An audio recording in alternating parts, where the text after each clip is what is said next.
In today's video, I'm going to teach you how to set up MX records to activate email in Gmail Google Workspace.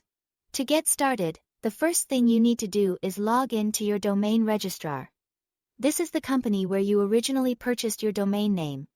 Once you are signed in, find the area labeled DNS Management, DNS Records, or sometimes Advanced Settings. The exact wording may vary depending on your provider, but you are looking for the section where your domain's DNS records can be edited. After you've opened the DNS settings for your domain, the next step is to check for any existing MX records. MX records control where your email is delivered, so it's important that these are set correctly. If you see old MX records from a previous email provider, go ahead and remove them.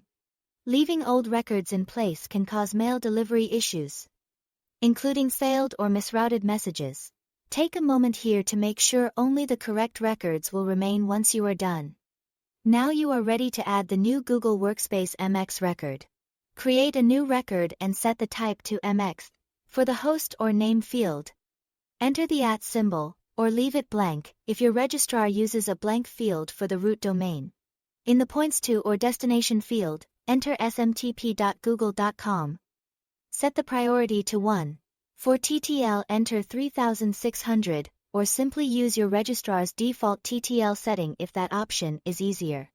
Once all of that is filled in, save the record. With that done, open a new browser tab and sign in to the Google Admin Console using your Google Workspace Administrator account.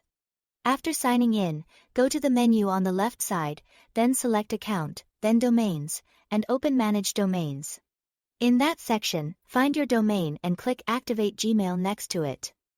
Google will now guide you through the final confirmation process. Follow the on-screen prompts and give Google a moment to detect the MX record you just added.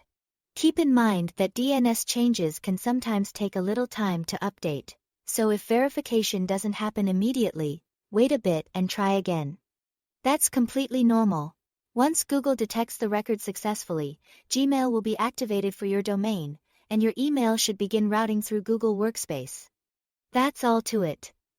Thanks for watching.